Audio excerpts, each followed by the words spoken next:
Welcome to another episode of Fave for Fans, the podcast where we explore all things favorite. Once again, I am your ever enthusiastic host, Jamie Ray, and today we have Russ from idigcrazyflix.com zooming into the Plastic Microphone Studios to join me in discussing our favorite Dario Argento projects. And if you don't know who Dario Argento is, that's okay, because we're going to tell you all about you. And Jeffrey, you're going to want to borrow some of these movies, so shoot me a text, buddy. Russ, welcome to the show. Well, thank you for having me, Jamie. It's an honor. It's great that we can finally connect after Fan Expo New Orleans all the way back in January. Yeah, but good things take time, just like fine Mm, wine, cheese, and Pop Tarts. mm. So Russ, tell me all about what that is on your head and what I Dig Crazy Flicks is. This is what I usually wander around the cons with. Recently got out of GalaxyCon Des Moines, Oh, just to state my identity. I go by the moniker CatBusRuss, and I Did Crazy Flicks is a podcast which started as 90 for Chill and just organically evolved into I Did Crazy Flicks, but 90 for Chill was based on the idea that movies should have a runtime, say, between 70 and 100 minutes. Anything after that, just going to get you in trouble. Typically work two jobs. And so if I put on a Scorsese movie at 10 p.m., I am not going to make it through I work, got you. my 12-hour workday. You're so And right. with the binge culture right now, it's basically like eating Lay's potato chips. Like I'm gonna stop after one episode. Yeah, It's freaking Andor. No, that's it, man. I'm gonna have to wear myself out. So, That's awesome. And mm. so the other question would be, why Dario Argento flicks? Well, Dario Argento is kind of the director who got me into really adventuring into horror. My parents followed the MPAA suggestions growing up. 45 now, and so I didn't know really what, and kind of felt left out when you have kids my age, and we're talking, fifth, sixth grade at this point. Yeah. Um, talking about, oh, you gotta watch Friday the 13th, or you have to watch, and it's just like, well, no, I can't. I'm not allowed to. And what is wrong with your parents? Especially, we're in a town full of, 15,000 people, 37 churches, though. So it's like Wow. somebody's missing, somebody's pastor is missing the point. But what it came down to, though, was I was really getting into independent film, at least, or just strong screenplays and such. So kind of ironic because I wouldn't say Argento's big on screenplay. Um, I No, mean, I could argue yeah, the point for some of his films. I right, and that's gonna probably come up. I would say, um, but and to tell you, I was really a scaredy cat anyhow because Gremlins 1984. I'd been four at that time. The Hardys were giving away the records and the read along books, and Yes. I was fascinated, but I was also afraid of the dark. So when you tell me about little monsters that come out at night, and it would like I would say it wasn't until I was 35 that I finally got past those little guys. Um, and and so horror was just not really a concern of mine. Now, fortunately with cable TV, you're going to throw on all the edited action movies, which for the most part, all you have to do is take out the swear words, and so that I could get into, and hence how I could get into Tarantino, John Woo. But horror, it was basically one night there was a documentary on IFC back when it stood for Independent Film Channel. All right. So we're talking 2001 or so, and there's a documentary about Dario Argento. And really, my only Italian experience was one high school wrestling tournament. We had to spend the night at a hotel, and one channel is showing Cemetery Man. Oh, Um, okay. so, and that just seemed, I mean, that's more goofy, especially when you think of the other work from Michelle Soavi, I think, Suavi. Stage Fright comes to immediate mind. I think he directed The Church, which was an Argento, and I think he actually came up under Argento. Yeah. Um, but so I'm watching this, and this is just you see a shot, say from Suspiria or some of the stuff he was pulling off in opera, and it's like, whoa, this guy isn't this guy. It's like on Game of Thrones when Jaime Lannister was describing being the squire for Sir Barristan. It's Uh-huh. like he was an artist, but instead of paint, he used blood. And like I was just totally fascinated. Like I was fascinated. Then you have the weird special effects. Like if you want great decapitations, this is where you go. Right.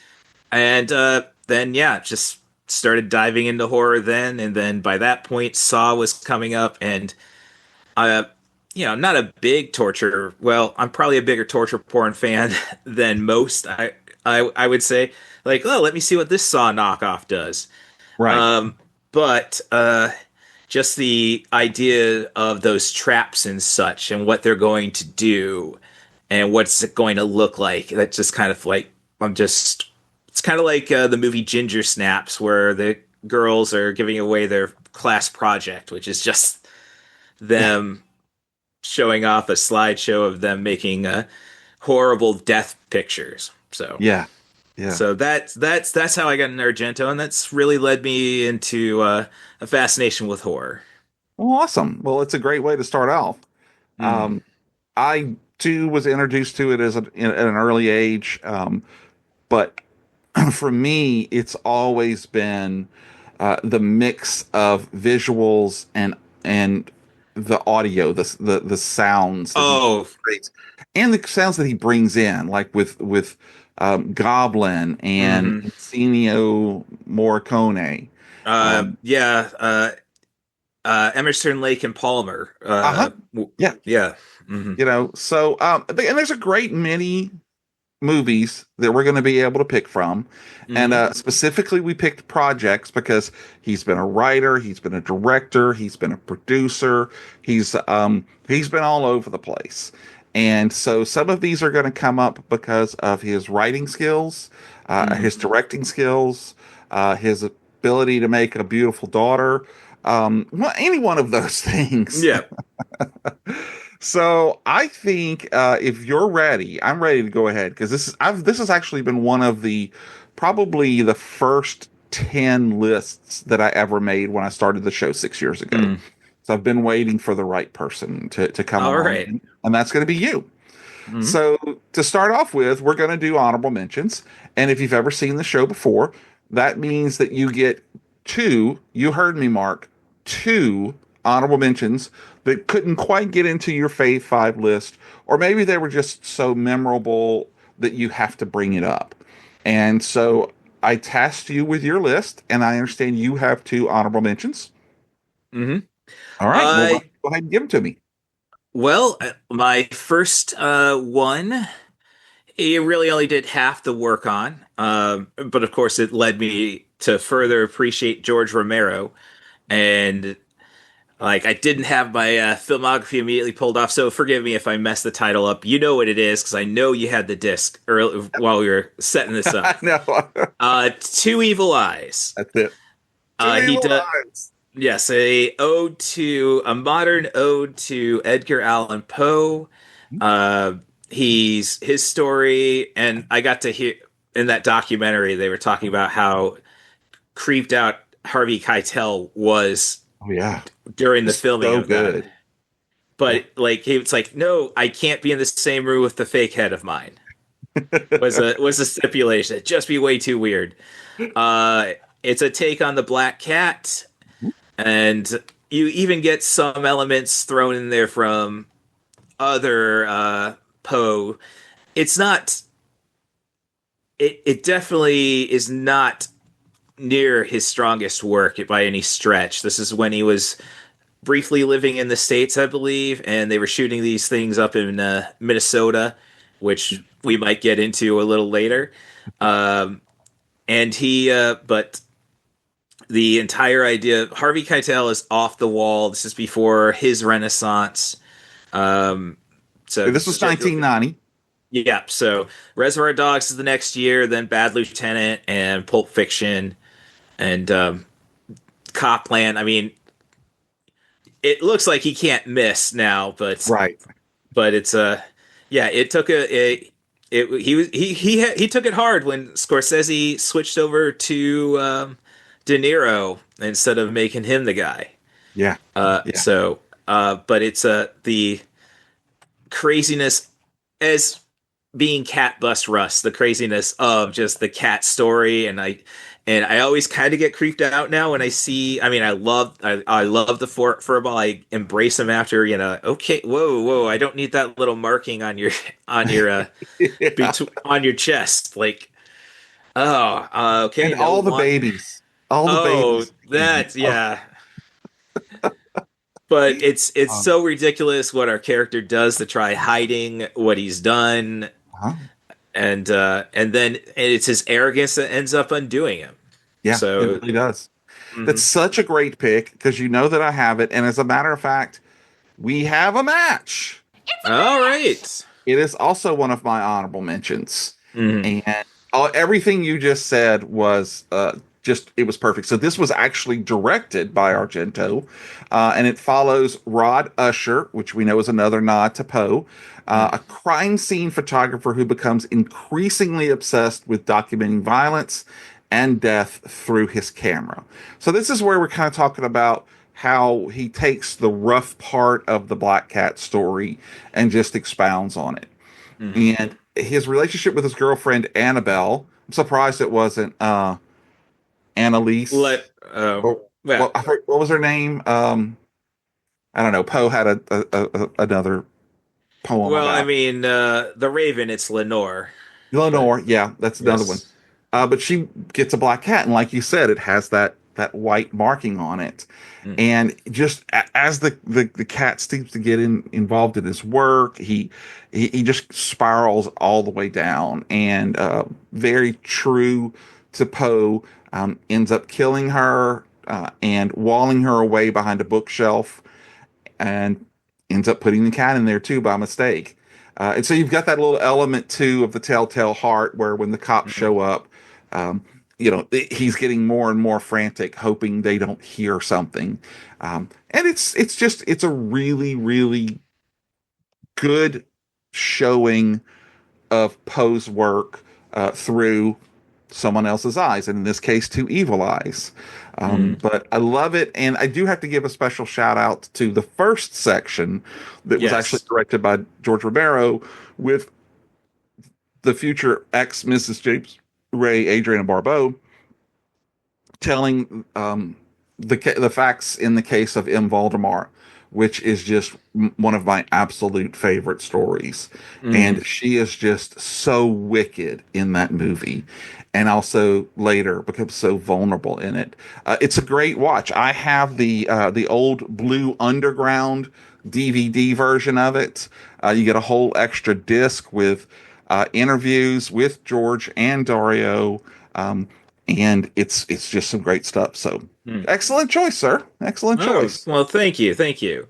All right, so you have one other honorable mention. Well, it's when you expanded it to the screenwriting, of course, it kind of immediately puts me to the movie that put him on the map. Hmm.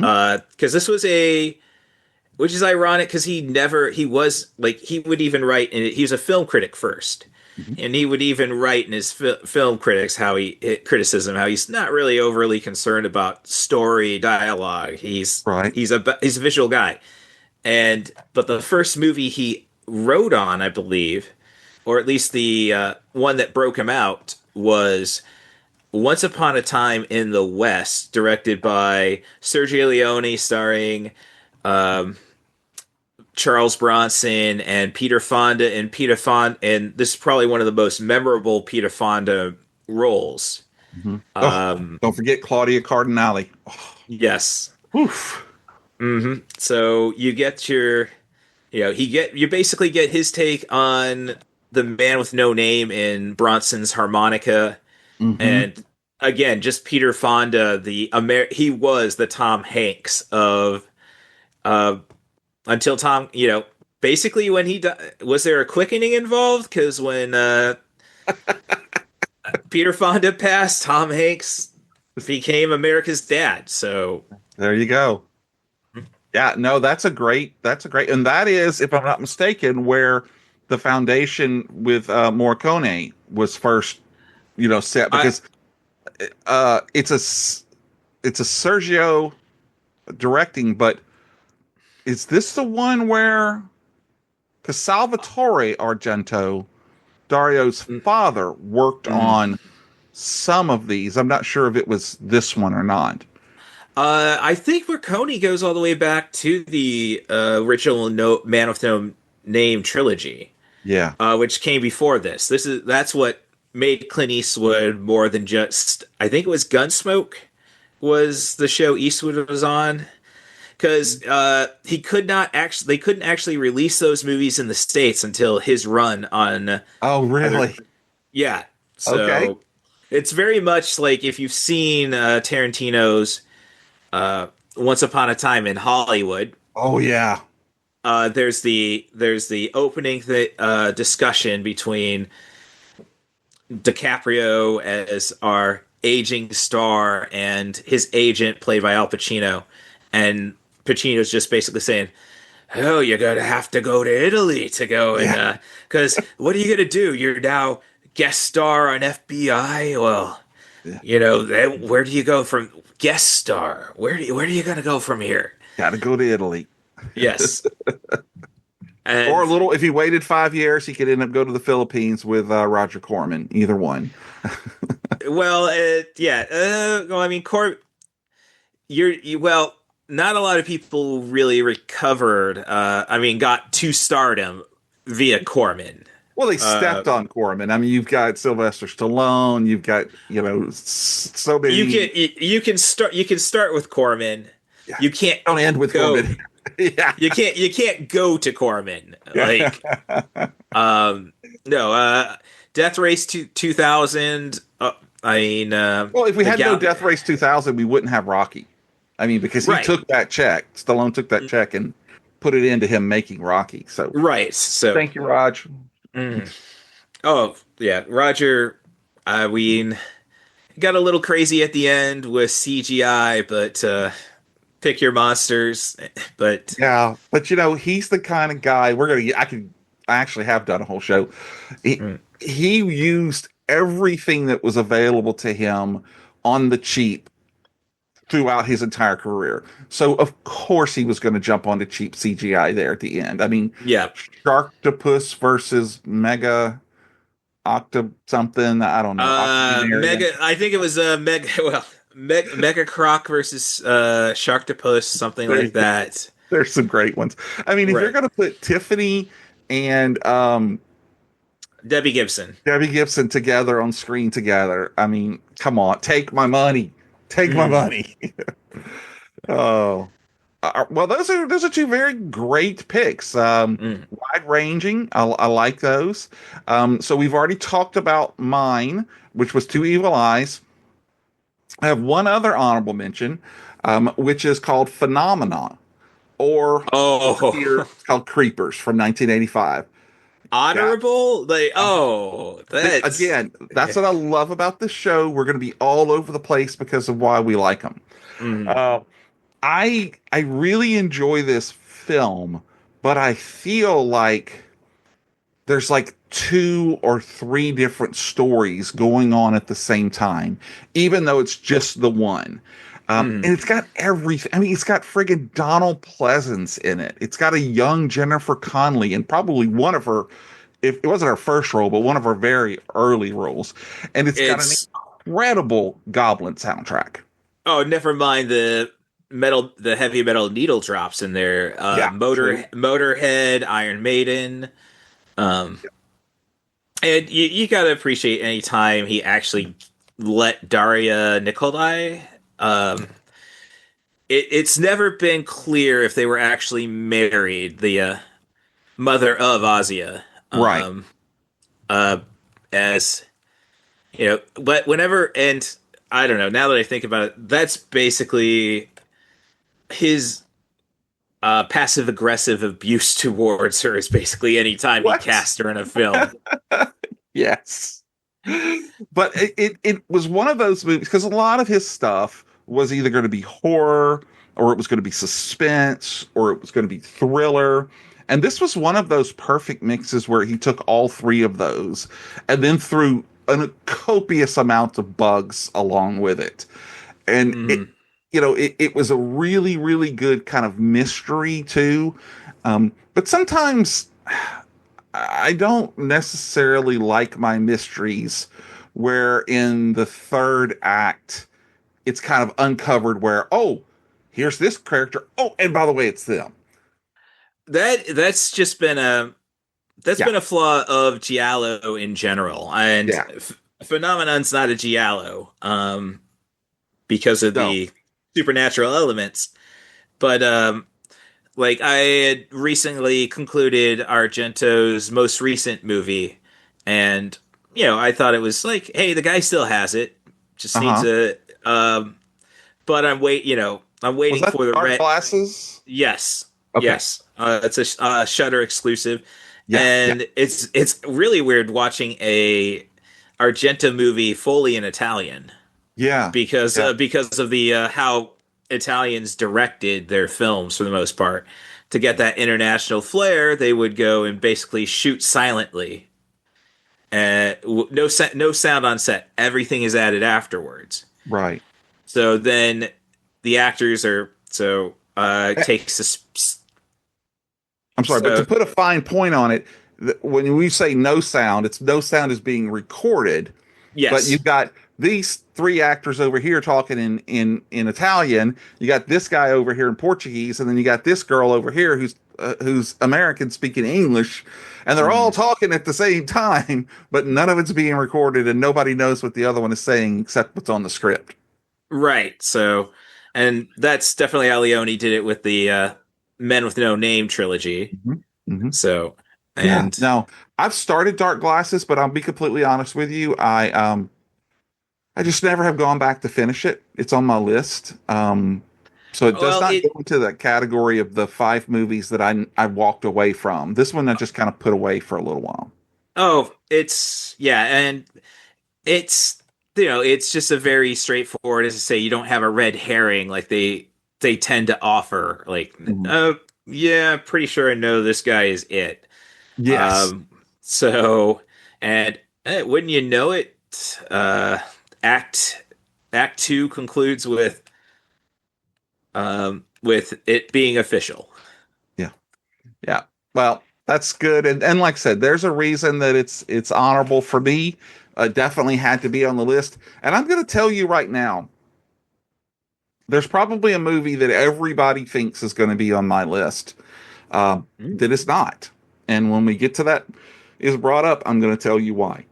Mm-hmm. All But right. until then, I want to find out what your number five is.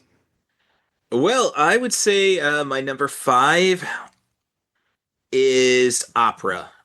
I A lot of people hold it Hey. in very high regard. Another Daria Nicoldi gets brutalized movie. Yeah. But you could tell, and a lot of documentaries about it. I had the Blue Underground disc of that one. Oh, okay. Yeah, Isn't that a two disc set? I believe it is. I think I have that one too. Yeah, and it's like the scenes, the kills, they're all great. There's just and a lot of the technology he developed to shoot like a crow flying around a opera house, and then the sheer concept of making sure she's not the victim. She's never the well. She's a victim, but almost an active participant by him always kidnapping, grabbing her, and then taping needles to her eyelids The so she can't needles. close Oh. them. So there's so many great ideas in the movie, but Argento hated working with the lead actress. Then why And did he use her so many no, times? that's no. Daria Nicoldi is not the lead Oh, actress. okay. I thought that was Um, no. The only time I think she really had the lead was Tenebra. Um, and that's even kind of established late in it. It's like yeah, I but know that, so I know she was supposed to be the lead in Suspiria, uh-huh. and I think her dropping out was great. Yeah. And I think it was injury or something. So definitely not dancing. Yeah. Um, so it's got great visuals. Like if you want to show somebody, like you show somebody the trailer of opera and not necessarily tell them, oh, and that's what we're gonna watch next. They're still going to be intrigued. Like, okay, well, it's Argento still. It's like I was at a panel talking about A24 elevated horror, and then waiting at the end where my the host goes and throws on about three scenes from movies like that. It's like, Hmm. oh, great. I don't. That's not how I would sell Pearl. Is basically what I'm thinking. But like, um, Well, so. that is a good pick. Not on my list, Mm, so I'm glad definitely you mm, brought it up. mm. It's a good one, but again, those eyes, the needles on the eyes will forever just shake me. It's something else. Um, well, okay, we're gonna go to my number five now, All right. and this may raise some eyebrows, but there is a reason that it's number five. It's not an honorable mention for sure. Mine is from 1986, Demons 2. Demons 2 are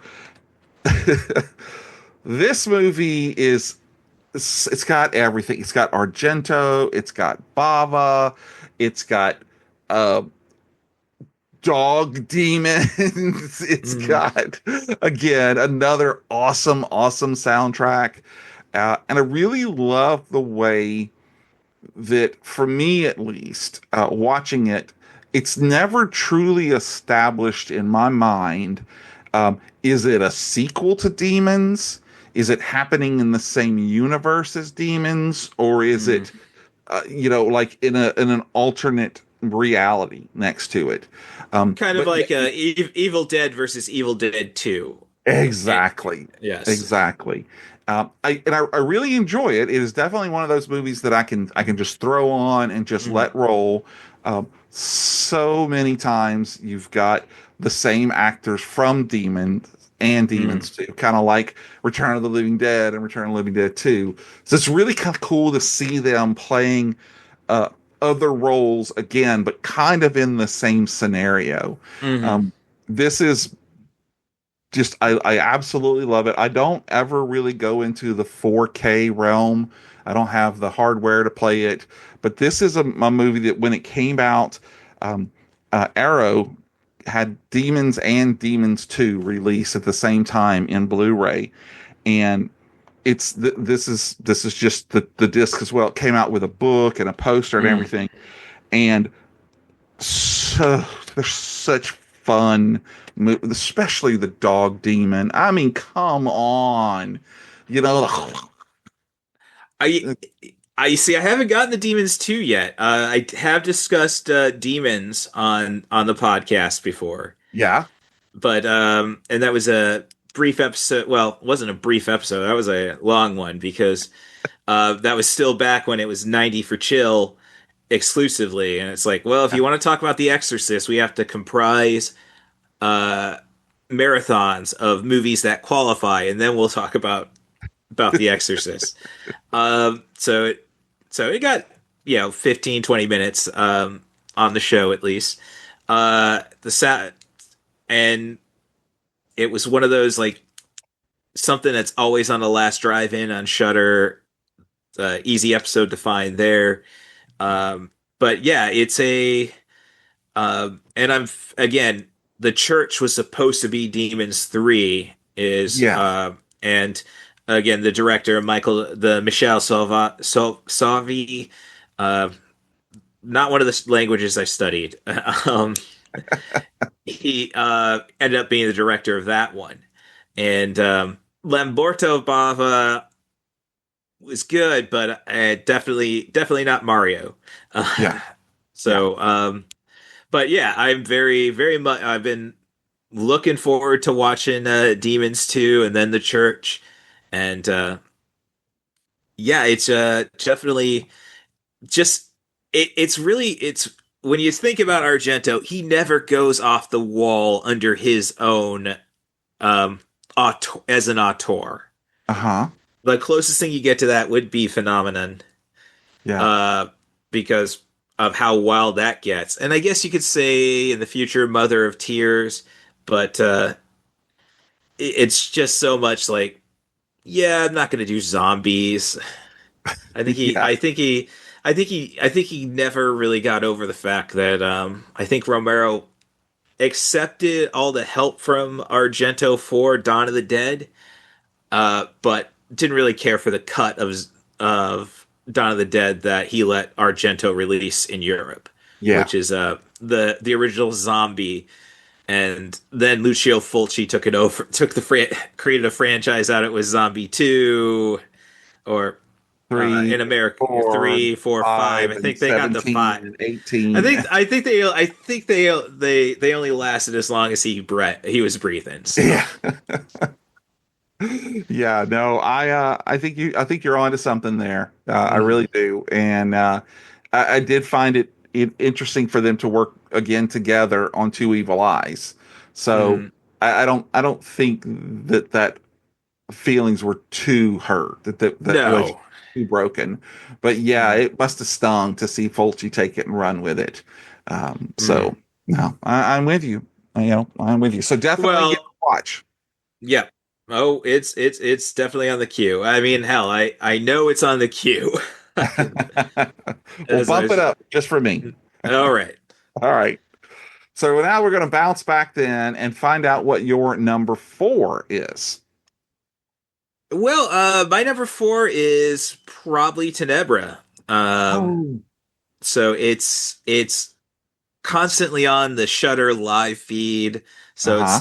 it's just today's, or um I think it was like, it's basically my Jean-Claude Van Damme back in the days of cable. It's just, oh, it's there. I'm cool with it I'm being going to watch on. it. Yeah. Yeah, the kills are brilliant and brutal. It's his return to doing giallo after Suspiria and Inferno. Yeah. Um, again, being supernatural stuff, but still having that tinge. Yeah, he always seemed to keep the you won't know what's happened, wants to surprise you. And Right. yeah, we kind of want to be in, we want to have a guess. And but with this one though, the twist could have been better, but it does fit the situation. I like the fake out, Mm-hmm. and then just again, arrogance getting the better of a villain. There's no better feeling than seeing Scar uh beg off the hyenas, like I uh, and, I I love this film. It's a great choice. hmm, Yeah. And again, it's got our Daria in there, Nicoletti, um, yes. the three. And I always thought this movie should have. I don't want to say it should be more popular because it is. It's pretty very highly regarded in the industry, and I think it's got like a 7 stars on IMDb. Hmm. But it doesn't get a lot of people don't talk about it a lot. I think because of the way that it is a little disjointed there at the end. But Hmm. excellent choice, man. All I dig right. that, sure. All Um, right. So that would lead us to your number 4. well, my number four is the one that kind of kicked it off for all of us. And I am talking about The Bird with the Crystal Plumage from Mm. 1970. This Argento's directorial debut, and it is a masterclass in giallo. The movie stars Tony Musante as Sam Dalmas and Susie Kendall as his girlfriend Julia. It follows Sam, an American writer in Rome, who witnesses an attempted murder in an art gallery while he's trapped between two glass walls. And as he's watching the dark, of course, cloaked black figure, what looks like attempting to kill this beautiful woman in the gallery, and he ends up taking off. He knows that he saw something that doesn't quite fit, but he can't figure out what it is. And almost right away, once the police come and the lady is saved and goes to the hospital, he is the target of that assassin. And he just is barely able to survive. The police take his passport, so he ends up having to stay to figure out what's going on. And it is just a classic in giallo, from the cinematography, from the sound. It's it's one of my very favorites. And I mean, it's the first of what's it called, the Animal trilogy. So Right, with there's this one, there's Cat o' Nine Tails, and then and there's Four three, Flies on Gray Velvet.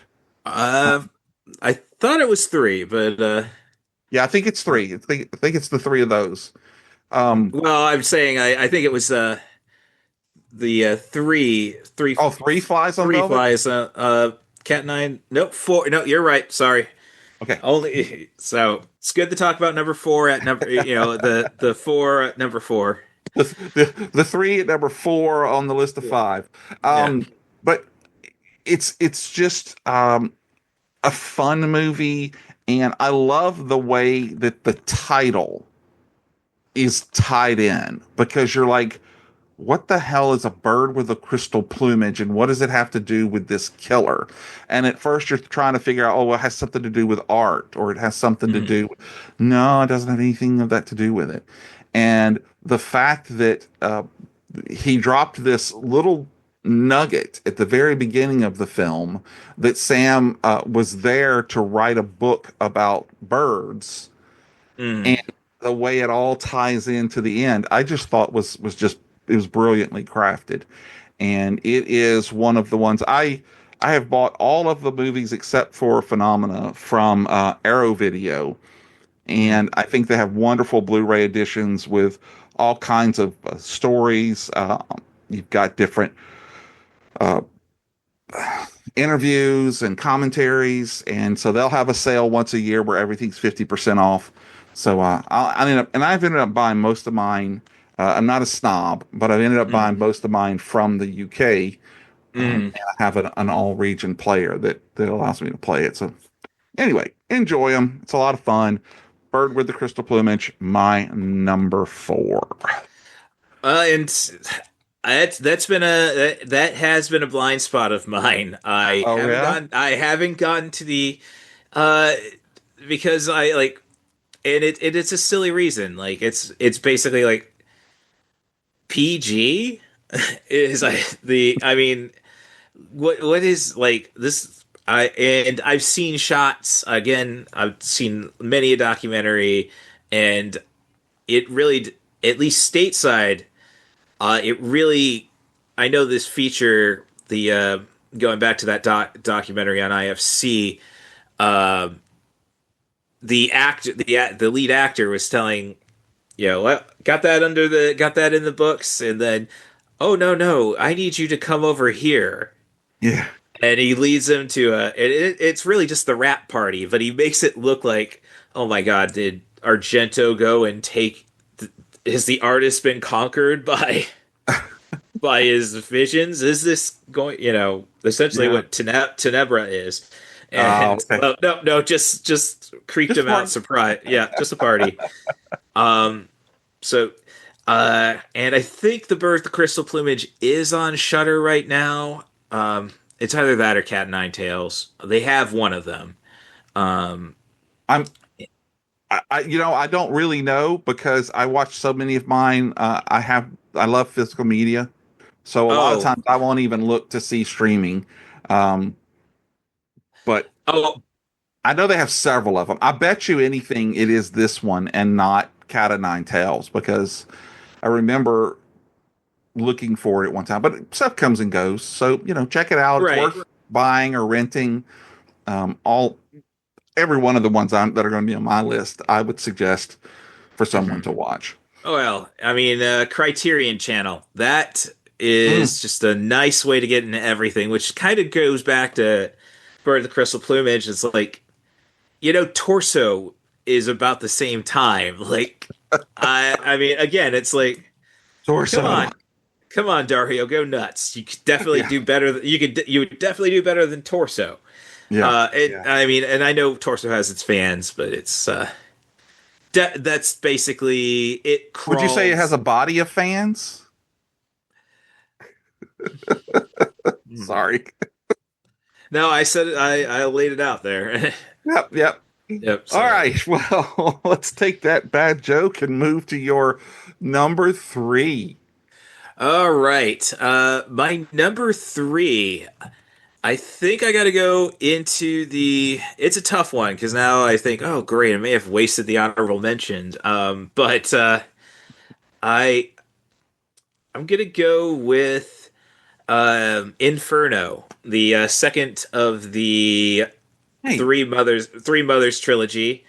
Yeah. Uh, it's not to the level of Suspiria, but I mean the underwater photography sequence. Yes. It is just brilliant. There are just such fitting kills in there, like and they catch you off guard. Like there's a scene where this cripple is gonna drown a bunch of cats that are wandering around the hotel or the apartment building. And again, Daria Nicoldi gets the cats get the better of her.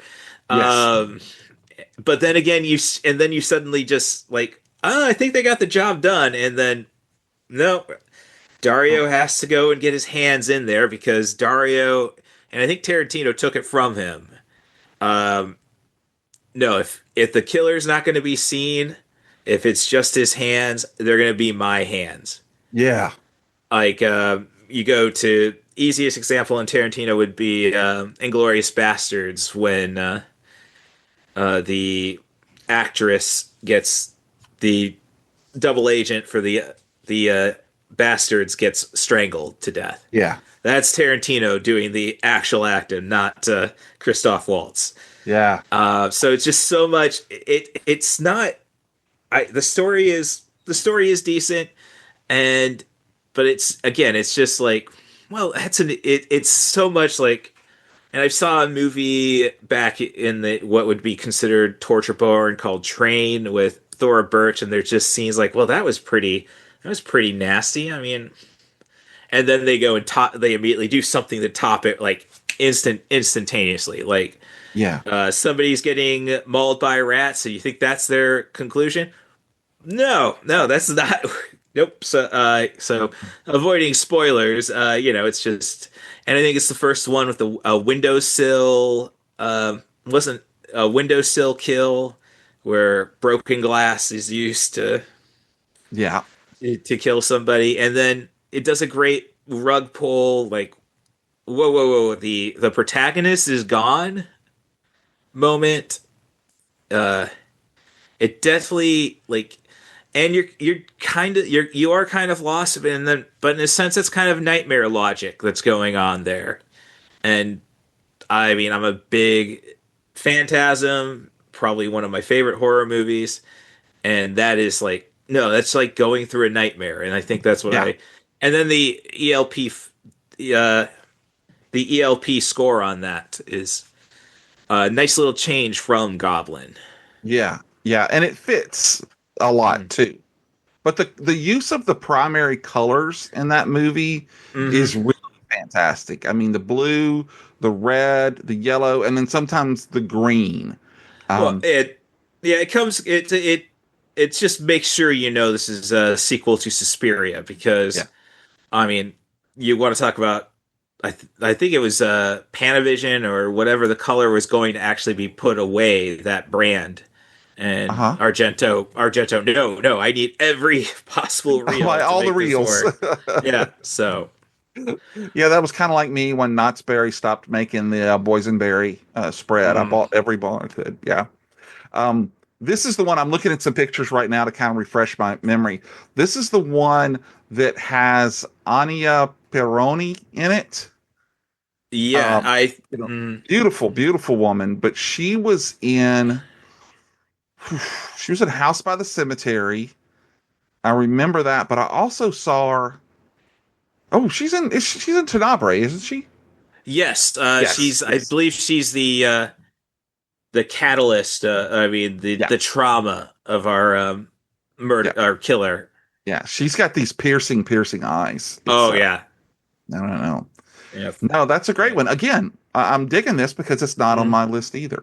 All Uh, right. and I do know that it was streaming recently, is last year, because that's where I watched it.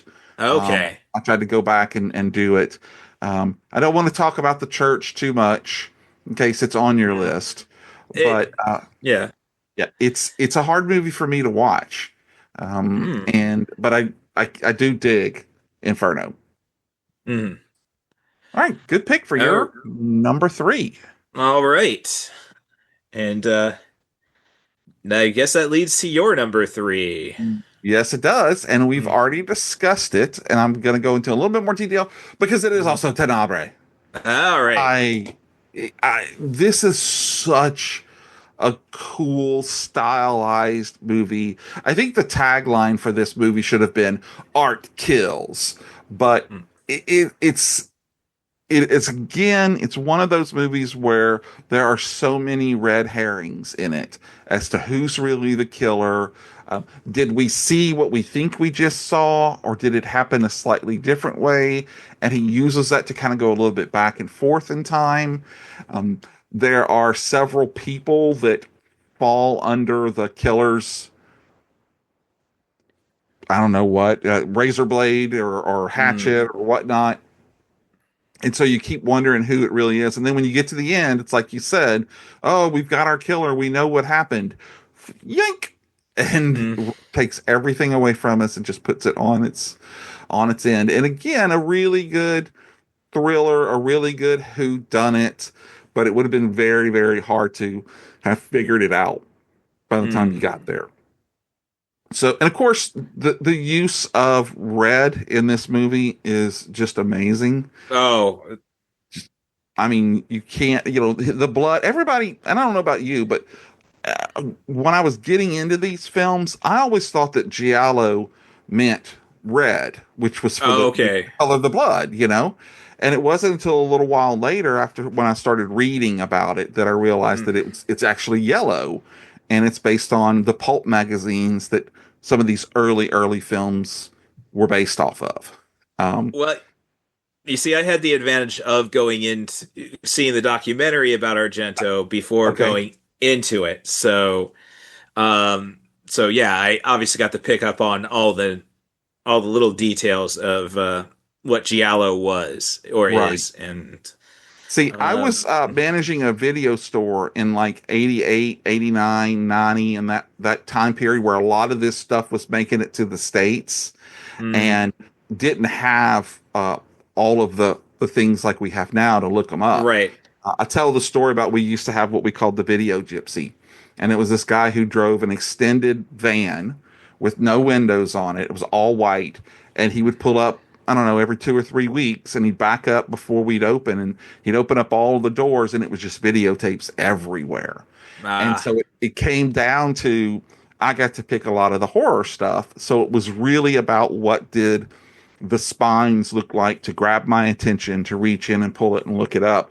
And I can remember some of these being on there going, oh man, this is a great cover. This is going to be really good. And as we all know, sometimes they're not very good at all. But oh, there were some great ones. And Tenebrae was definitely one of those. The like we were just talking about Anya. She is this ethereal, dream-like. Um, you don't really know what she is, but you Hmm. know as the movie goes along and we see more and more of it that she is, like you expertly said, the catalyst that kicks off what our killer and why he's kind of doing it. And he's got those trademark movements of the camera, Mm. the use of. I mean, he loves rain. I mean, Yeah. he loves to use the rain. So that ending, it's just mind blowing. So I really really love it, and um, it's kind of a departure from some of his other work. Suspiria, being one of them. Right. Not really in that same vein, but Mm.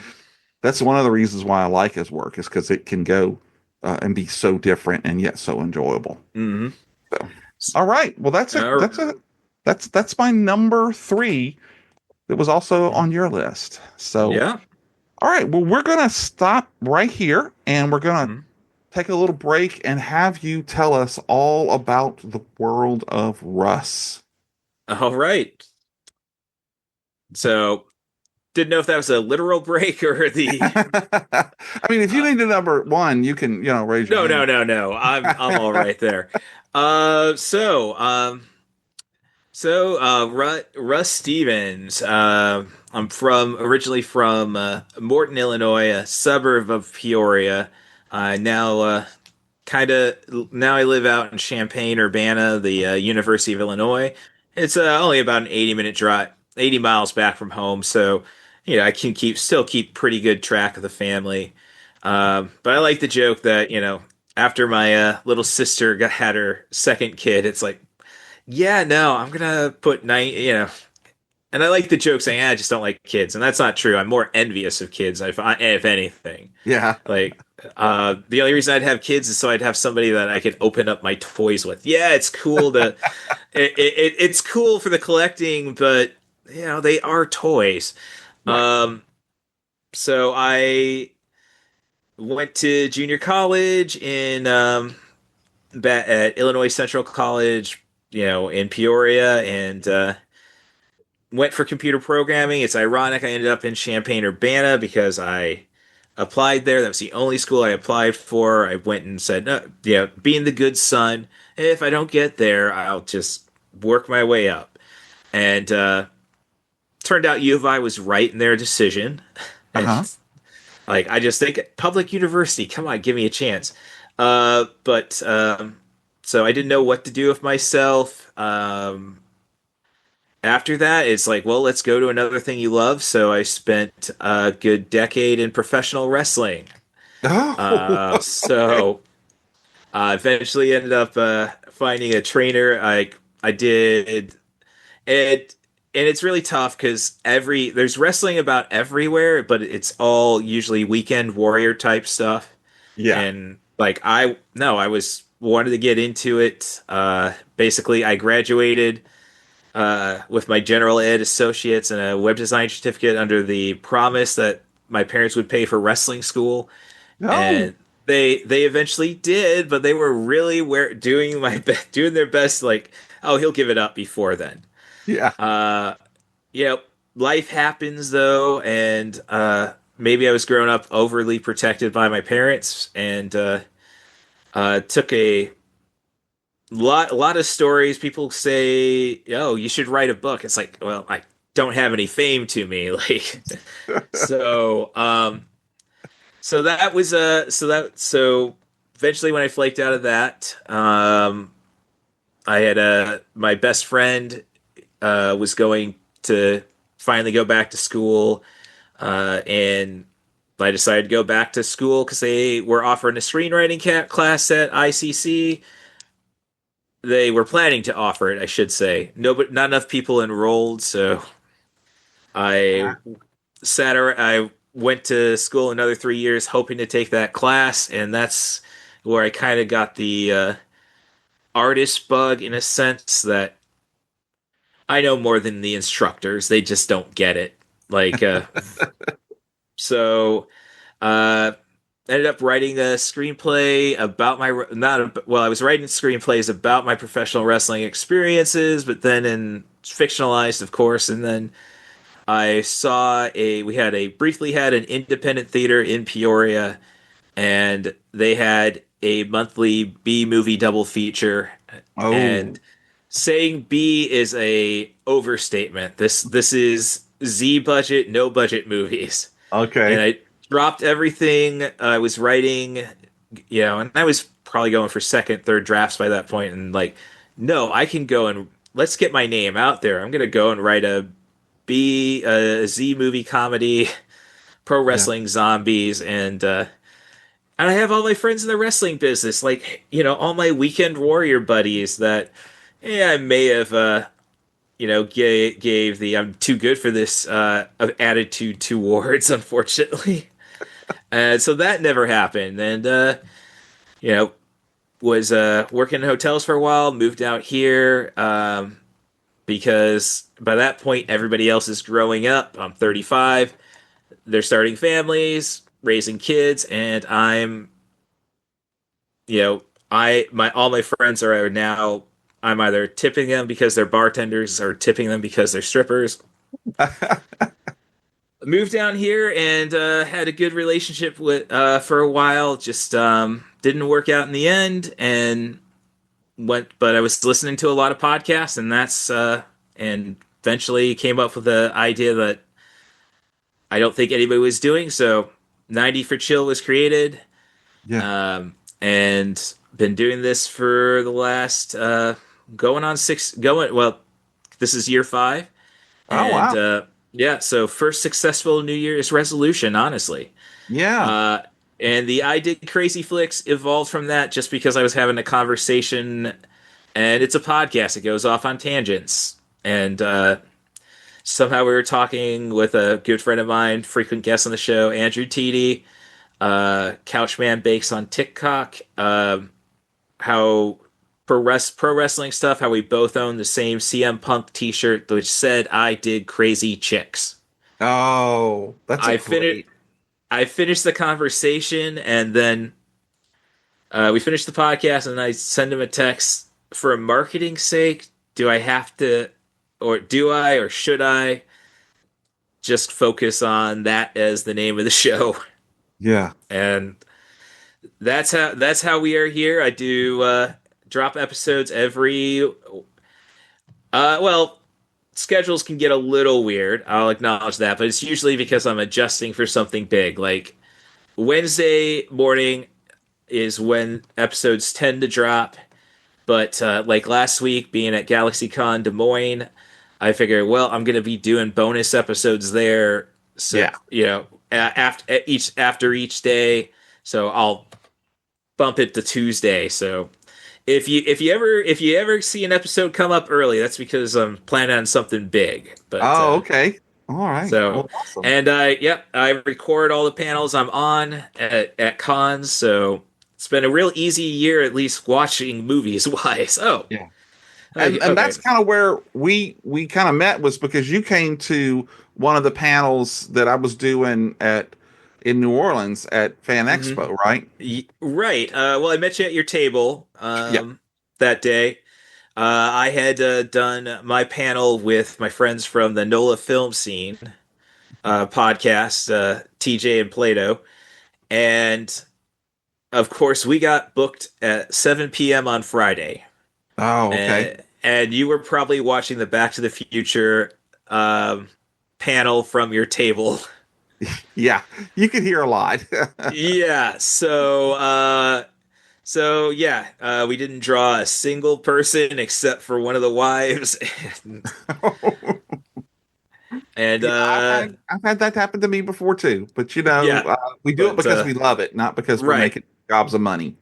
You know. Well, I mean, I'd love to get that professional nerd down, Oh, and I've been finding a good group in a good group of I mean a good organization of cons called FanX. Their big one is Salt Lake City, but um, I ran into them. I mean, they do Indiana Comic Con, which is only a 2-hour drive for me, hmm and I submitted my panel at 90 for chill, and they decided, yeah, we'll do it. And then basically, and they put out a list of panels and like, who wants to volunteer to be on these panels? So what becomes like, oh, I'm there for a panel comes out to, okay, I guess I got to go run from here. So I did 5 panels in Indiana just based on volunteering, and I Wow. think also went down to Atlanta because that's an easy, an affordable flight, and did 4 panels down there, and this weekend at Galaxy Des Moines, had 2 panels of my own, and then could have probably ended up doing 3 because you just run into so many people that on Yeah. if you're doing the Comic Cons. Like somebody was oh, I got a 715 star Superman panel. All right, cool. I'll check it out. And then as he's walking, you want to join? No, I got a hard I have a hard out because Yeah. but so at least I'm not annoying people. That's the big thing. Yeah. Or I think I know the people I am, They and deserve. then yeah, I can't help it. I'm an antagonist. So Wow. And yeah, and so where can people find all of your stuff? I think crazyflix.com is a good place to start, but I primarily post on Blue Sky, at catbusruss.bsky.social. I do have the CatBusRuss handles on Instagram and Threads. I'm not really big on that. That's just more or less the bitter web designer and the undeserved success of Mark Zuckerberg. Yeah. That's not political. That's just that's just philosophy. There you go. Well, awesome. And of course, we'll have all of his links and everything at the end of the show and in the show notes. So you can go and follow and like and Mm, all of the things. So mm. awesome. Thank Well, you. good. So I think if you're ready, that kind of wraps it up. Hmm. I am ready to get to the point where a huge majority of the population in Hungary is getting closer and closer to the PC speaker to find out what our penultimate choices are. Ne- never tried jazz hands. I guess I don't know. No, no, no, no. Up, up, up, up, up. Okay. All right. Well, let's find out what your second favorite Argento project is. Oh well, going through this, and it's like, oh man, I missed like making me think the honorable like as this, it's I've organic, done my and I job if you're rethinking it on the fly. right, but speaking of DVDs from Blue Underground, Uh-huh. or Blue Underground. There was a five film steel book Oh, they had, and the features in there. So this pretty much like, all right, easy. I think I missed out when it was, I may have got it for the basically the same price, maybe a little cheaper. It was like $50, I'd say, at a Borders Books back in the day. yeah. I got it on eBay, probably around 40. So, and only one stinker in it, and that's the card player. I think it was one of his TV movies. Oh, Uh, okay. Okay. yeah, a plus two. I mean, Liam Cunningham from Game of Thrones is in it, and it's and his fate kind of makes it worth a watch, but I wouldn't suggest it.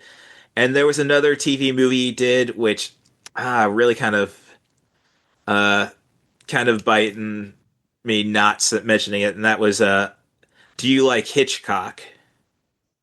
Haven't Which is seen that one, but oh it pops up on the list, and I'm like, what the heck?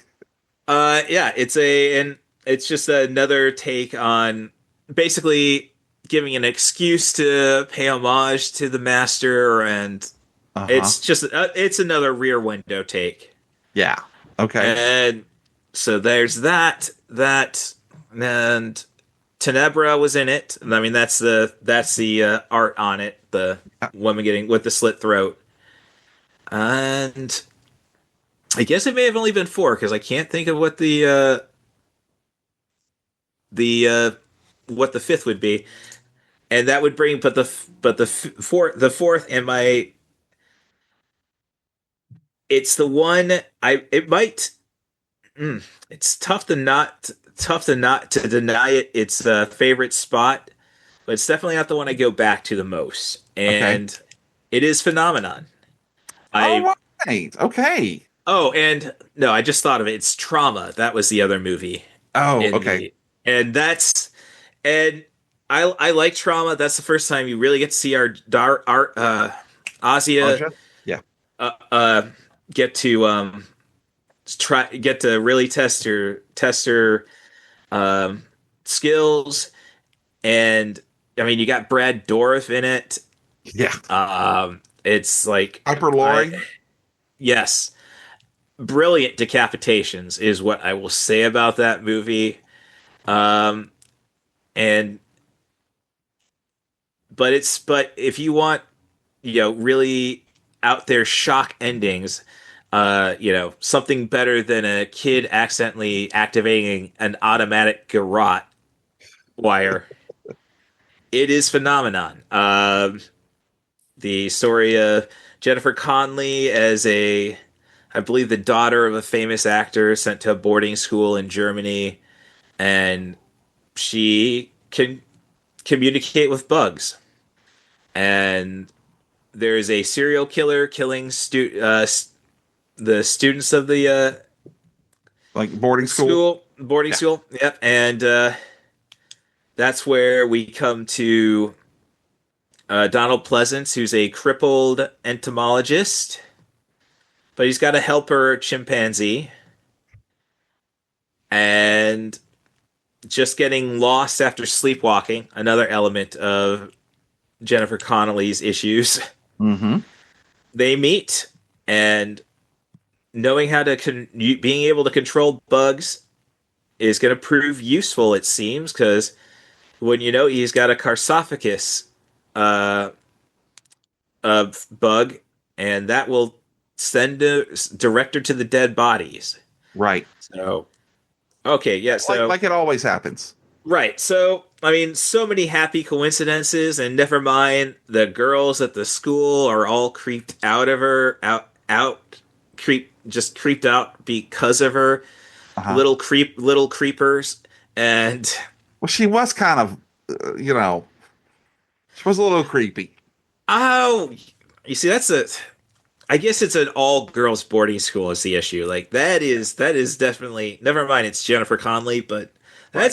that's the kind of last I would be into. So, um, yeah, and it another Daria Nikolai, and yeah, the ending is a little definitely out there. Still the giallo twist type stuff, and but it just you get just how it concludes. Like, oh, she's gotten away, and oh no, and then it's like this is the role Bubbles was meant to play. So it's just so out there in so many ways. That is definitely, whenever I'm at a con and they're at one of my panels, or well, a panel I'm taking part in, at least, like the A24 horror. That's the first Yeah. time I really ran out of all my promotional stuff. Uh, Buttons was like, okay. you're at an A24 panel. You definitely love crazy flicks. Where the button? Yeah. Yeah.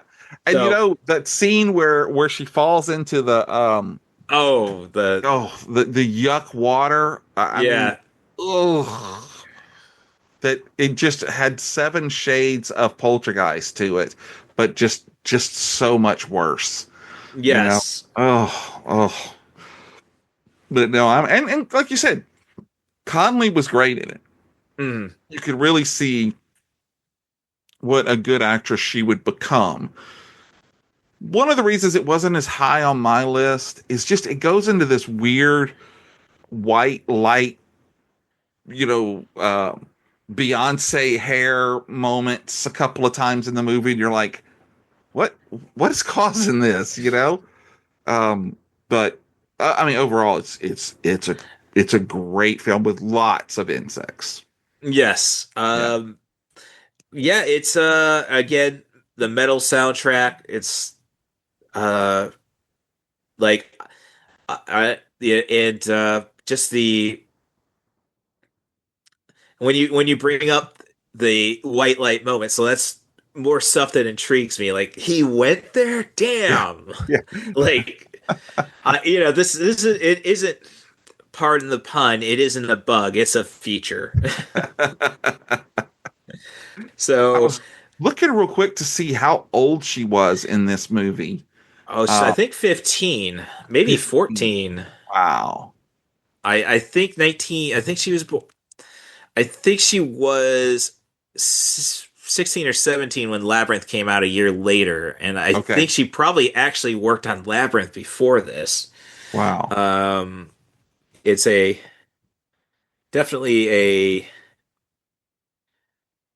oof. And then again, seeing the IMDb, it's like, oh, geez. Well, let's see. When was she born? I. She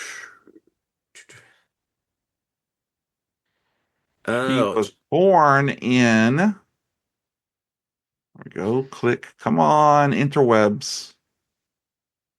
Okay, so she was born in 70, just like me. So okay. she, So, yeah, yeah, she would have been 15. mhm. So, wow, there you go. And this is the one of the coolest pieces of trivia I forgot to even bring up was that monkey bit part of her finger off.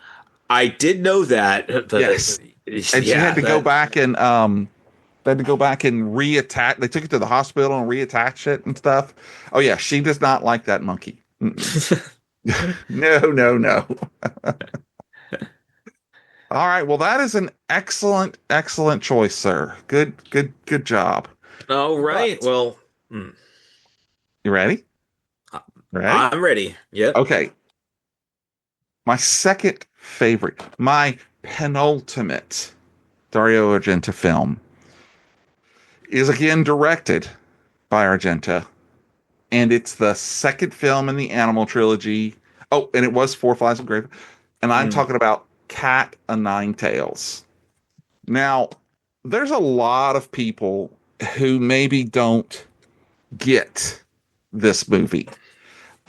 I mean, first off, it's got Carl Malden of all people, Oh, you know, and it's like, what is he even doing in this movie? well, we So, forgot to mention John Saxon in well, Tenebra. yeah, that's true. I forgot. I Yeah. actually had that queued up, and I was gonna mention any movie with Saxon is worth watching. Um, but yeah, so you've got this guy Carl Malden who plays Franco Arno, who is a blind puzzle creator slash solver with his niece Lori, who's what, maybe 10, 12. And I mean, this movie starts right off. The two of them are out for a walk at night. They pass by a car that's parked, and he overhears a conversation about a series of murders. And as it kind of goes from there, there's also a news reporter, James Francisco, he's playing Carlo Giordani, and so they're trying to figure out, did I hear something? Did I hear what I thought I was hearing? And it goes off into a series of murders at a genetics research institute. And Hmm. I'm like, okay, wait a minute. This guy was just making crossword puzzles with his fingers. And now we're at this. And it just really, all these things start to happen. I remember there's a whole scene where Lori brings in the newspaper and she realizes it's the guy that they had seen in the car, and he gets pushed in front of or falls in front of a train, you Mm. know. And then later on, the investigation gets further and further, and you find he was pushed, and all of these things start to happen. Um, and this is the one with Morricone's Mm. soundtrack to it. It's it's really, for me, I don't know why it captures so much of my fascination. Again, it's not generally considered one of his best works. I think if you got 50 people, it might not be in the top five of each one of those, but it's a favorite for me, and that's Hmm. why it's on for number two. Really, really enjoyed the performances of those two characters, Arno and Lori, especially. And all I can say is I will never, ever trust milk in a pouch ever again. And if you see the movie, you'll know what I'm talking about. Well, I mean, that leads me to say you're out of the Louisiana area. Yeah, So yeah, stay out of Canada then. I think it's they all actually have it. packaged. Yeah, they have it here Yeah. now because when my Uh, daughter, who's in, she's a senior in high school, when she was in elementary school, that was the first time in the U.S. I'd ever seen pouches of milk, aside from what I saw in Cat o' Nine Tails. And I can remember going to have lunch with her one day and taking the trays and going in and going to get one of them. I saw it, and I literally immediately just my hand kind of stopped, and then I was like, okay, okay. I picked it up and went on. Maybe because it was chocolate milk, I was okay with it. But mm. so that's my number two. And Well, you go ahead. well, I was to say when you say about the lack of respect the three animal trilogy gets, uh, that's I think generally just the horror hounds, honestly, because I think this is critically these movies are probably held in higher regards than because once you get up to Suspiria, I think a lot of the critical thought, maybe I should say it may have all went all the way to Tenebra. Uh, the critical stuff was about him. I mean, about his ability to direct. Uh, after after that, and it became more of like what Siskel and Ebert would probably associate with Romero and Carpenter. Like, Yeah. no, it's all about the graphic violence with this guy. He's sick. He's twisted. Um, And that's why we love and him.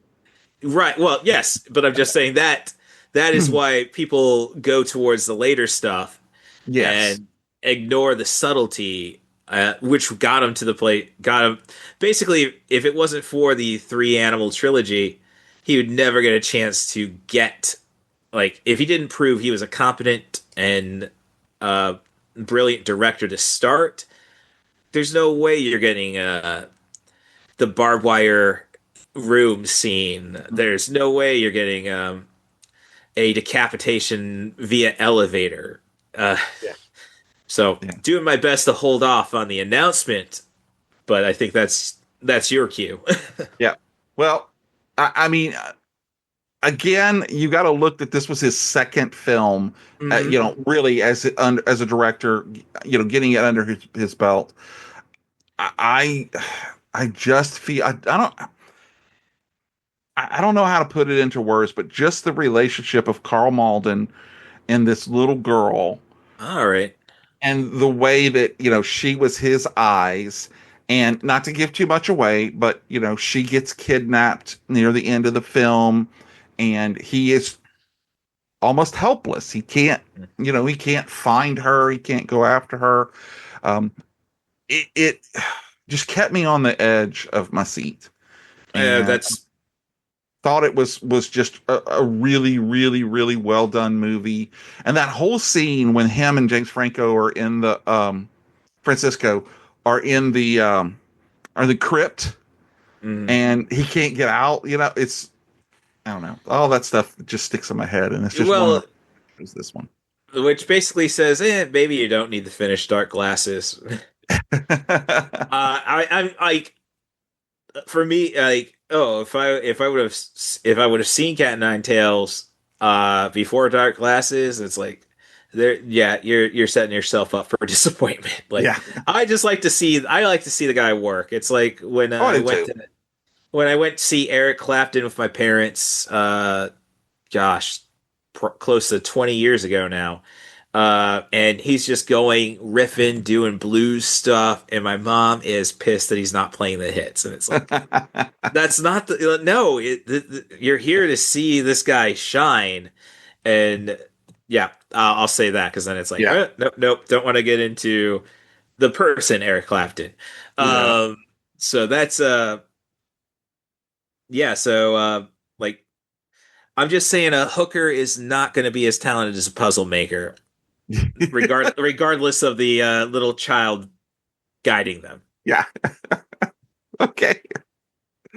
All right. Well, we have now come to the point where we are going to hear your absolute favorite and have a very, very, very good idea of what it is. But I'm going to let you reveal to the world your favorite Dario Argento project. Oh well, you always remember your first, and I mean, and most people's first, and it's the one I showed my girlfriend to see if this is going to work out, is Suspiria. It's Yeah. just um, like you get the colors better. I mean, it's more visible. Well, not necessarily, I guess, but look, if it wasn't for Suspiria, we wouldn't get Suspiria 2019, 2018.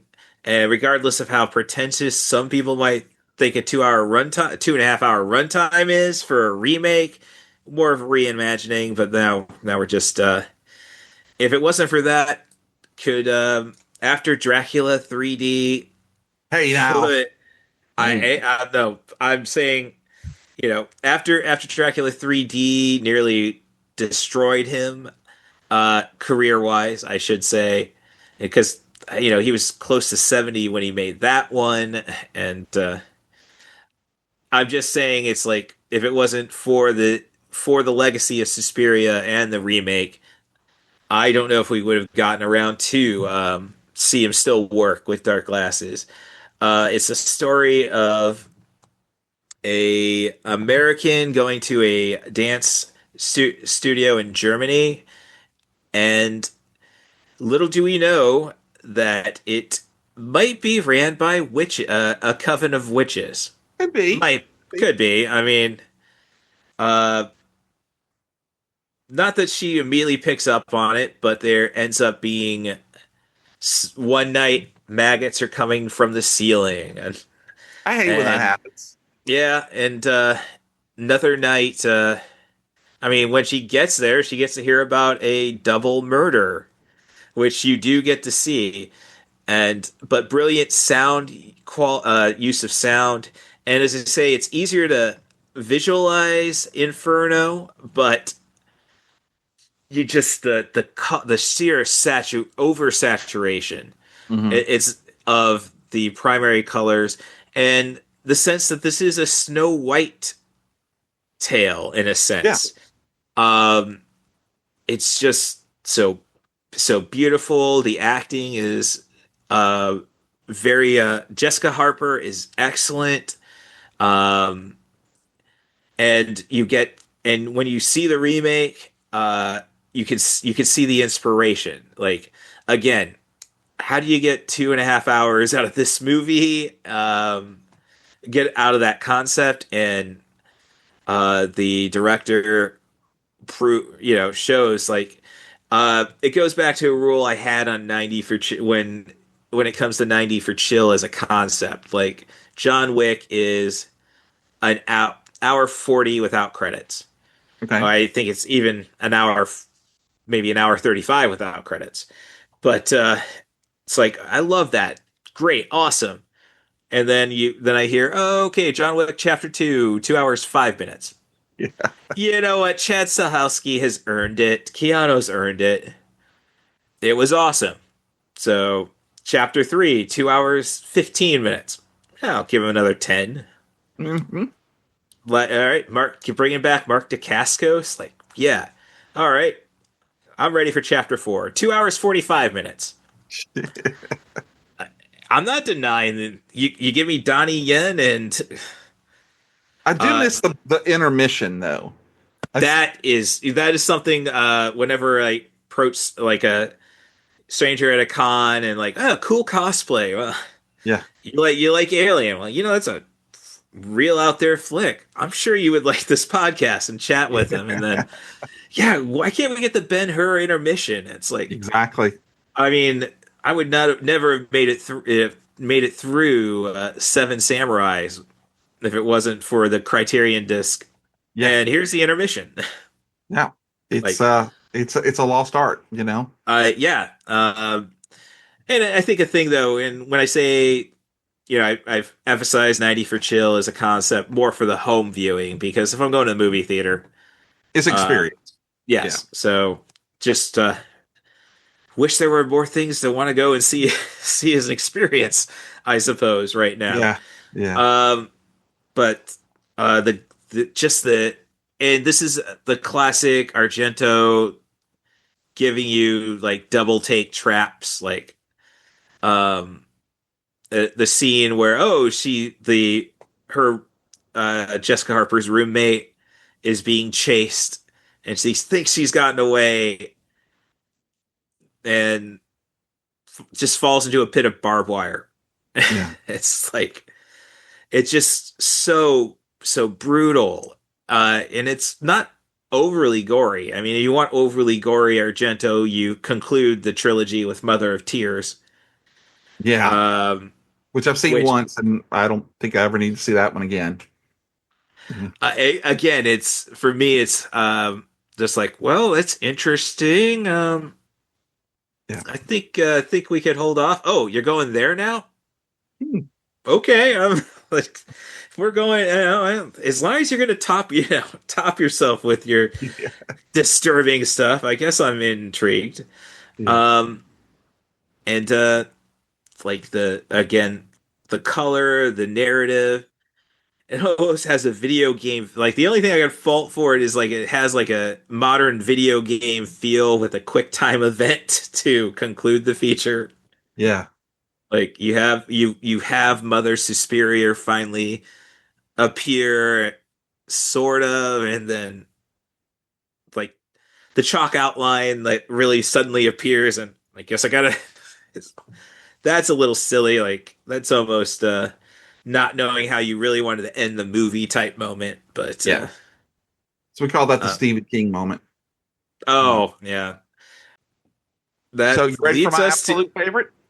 yeah. I'm Well, ready. I've got the ticket right here for my absolute favorites. I don't know if you can see it. There we go.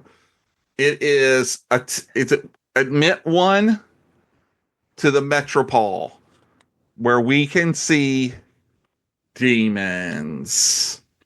Okay. Oh So many people. This is the movie that really, really concreted my love of Italian horror films. I I remember seeing this movie and instantly doing everything I could to watch it every time I could when I was at the movie show. I actually got her to buy because a lot of people don't realize that back in the early 80s, mid 80s, VHS were expensive. yeah. I It was mean, a renter's market. it really was. I mean, when the big ones would come out, like I can remember when Hunt for Red October came out, they were $99 a copy to rent. So Hmm. even things like Demons would be $30 and $40 to buy. But Right. I remember getting Renee to buy two copies so that I'll always have one there, and I was always talking to people about it.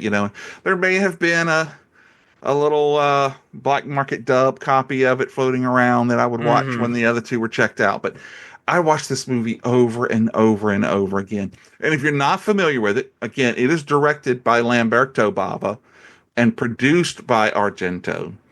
I did he write it as well? He did. He did. He wrote it as well, and it's he did the screenplay. He's also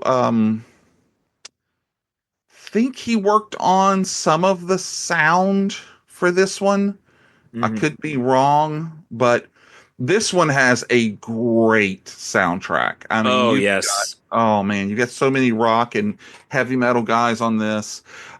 But if you've never seen it, it's the story about a group of people who attend a free movie screening at this mysterious Berlin cinema called the Metropole, only to become trapped inside when the horror film that they're watching about people finding this place that has demons in it when it actually starts happening in real life. And Mm. you want to talk about diversity. This is a diverse group, including a pimp and his two ladies. You've got these two super sweet um, double date that are going on at the same time. You've got a blind husband with his adulterous wife and her lover that are also there. You've got this mysterious red-haired usher woman who you don't know if she's a good In on guy, a it bad or guy, a no? demon. Yeah, you don't know what she is. This awesome motorcycle with a samurai and a gold demon mask on it. It's crazy. And as they the people end up slowly turning into different demons, it goes just crazy. I mean, at one point, a helicopter falls through the roof into the theater, and just the looks and the sounds, and of course, everybody who's seen this movie talks about the fact when the remaining humans are doing everything they can to get out, and here come all of the transformed demons, and all you see is their glowing eyes, and they're like coming out through the smoke, and it's such a cool. It was meta before Oh. you had the Scream movies and the Hmm. other movies like that. It really was, and I loved it so much that I can remember when I went on a senior trip to Florida. No, not a senior trip, but during my senior year to Florida, and they were doing airbrush shirts, and you'd get the Mm. dolphin with your name on it anyway. I had them airbrush a demon and put for the cemeteries will become their cathedrals and your cathedrals will become. That was, and everybody was like, "What are you?" It's like, "Hush." I've always wanted this on a shirt, and Mm. nobody has it anywhere, and I still have that shirt. So, Mm. I mean, that just goes to show you how old and probably sad I am. Oh no, no, it kind of goes back to the making Megaforce. You want to be the biggest fan possible Yeah, of it. That's and to you know, yeah. and So, I don't like doing anything half-assed. So it's like uh-uh. I'll No, I I went so full ass on this one. right.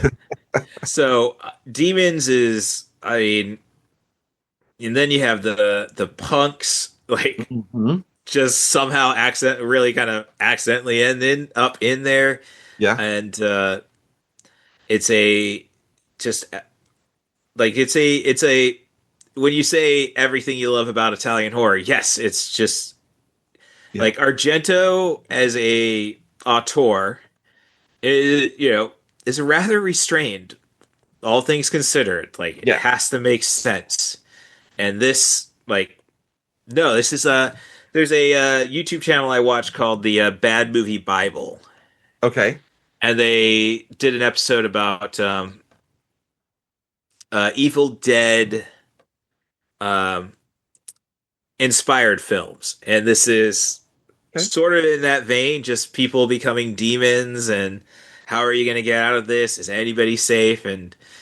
Um, and in the end, like, not if you were in the theater, I Yeah. suppose. It's but it's like the samurai sword is this, and this came out first, actually. I think 85, right? Yes, 85. So, I mean, yes, Ash had his chainsaw and his shotgun, but the samurai sword and the motorcycle is uh the chainsaw arm, Yeah. and it's So I mean, Evil Dead probably inspired it, but it inspired a lot of elements. But this takes it to a new extreme, and it doesn't hold back at all. It's like, what sounds cool? What's it gonna look like? Does it make sense? No, no, no, no. I asked, what does it look cool? We're gonna shoot it. Yeah, yeah. That is The- it. And the one of the many things I like about this movie, and I've never actually compared it to Evil Dead. So this is interesting for me is that in Evil Dead, people just turn into the demons. Well, And I like that in Demons, it ends up starting with the scratch from when one of the puts on the mask. evening put on the mask. And so in that sense, it kind of like becomes like a zombie type plague without them being zombies. Right. You know? What I would say about that though is that all the events happen like in Evil Dead once the tape is played. Yes. Yeah. So once the like everything that's happening on the big screen is telling you what's going to is going to happen in the theater. Right. You basically like it's like, scratch what have you, and then I think it plays in the Demons too, where it's television. Right. So it's basic, and then you could go all the way down to Evil Dead Rise, where they find the records and they play them. It's like, don't it's one thing. Guys, just leave it. Just leave it alone. Unplug the stuff and go read go read a book or something. You don't need this. No, I don't necessarily suggest reading a book. Yeah, that's true, especially as a human book cover. Yeah, so that's the that's where that comparison goes to. But again, it's and it's not necessarily like Evil Dead ended up mastering slash stick comedy. Yeah, while Demons is just, again, I want a motorcycle. I want a motorcycle and a samurai sword. Yeah, exactly. Who doesn't? Yeah. Who doesn't? You're not. It does. It like. Well, is it going to be humorous? Yeah. Not in supposed a funny, to be. Yeah. Not in a funny ha ha. All right. Well, folks, that brings us to the end of our favorite Dario Argento project, Countdown. Big thanks to Russ for putting together such a thoughtful list. All the little tidbits, we love those. Mm-hmm. So thank you for sitting down and putting this together. I know it was a labor of love. Oh, well, it's an honor to be, to get to talk about the master. Mm-hmm. I mean, Carpenter's never been able to go as hard. Yeah. So I don't want to take that, maybe you shouldn't have that handle, but it's like this. I mean, he's an artist on the screen, and he's a genius behind it. So yeah. Well, that's true. Well, we're also thrilled that all of you were able to join us today. And if you love what you heard, here's 2 simple ways that you can help us to grow our community. First, share this episode with friends who maybe have the same passions, maybe even just people that you pass on the street. Print out the QR code and, I don't know, tape it onto the trees, whatever. And second, if you have a moment, we would be incredibly grateful for that big 5-star review. Look, 1, 2, 3, 4, 5 stars on any and every platform that you use. These reviews are the secret sauce that helps fellow fans find us, and it keeps the team at the Plastic Microphone Studios motivated to bring you content that matters the most to you. So stay connected with us between the episodes. You'll find us like over here on X and on Instagram and Facebook and all these other social platforms where the conversation never stops. And our incredible community comes together to share thoughts and discoveries. Again, thank you for being an essential part of the Plastic Microphone Studios Network family. We're online, so make sure to follow us at PM Studios Pod on X and Instagram to dive deeper into the amazing content from all of our network creators, including Average Home Theater reviews, Red Dog Terrain, Sequel House, which our first episode will have come out here in September, and some other great shows that are going to be releasing. We've got fantastic episodes on the horizon, so until next time, keep celebrating the things that you love most. New episodes come out every Friday. If they do. Even the new guests. So be sure to subscribe and follow us to catch all of the episodes. And remember, folks, it may not be the best. It may not be the most popular, but if it's your favorite, then that's good enough for us. Thank you so much for joining us. Russ Bus, take us out. Well, I mean, this is one of the top podcasts that I've been on. Not top. That's one more time and you're going to owe me a quarter. I just like to refer to David Tennant as Crowley from Good Omens. Can I get a wahoo? Take care. Have a good one.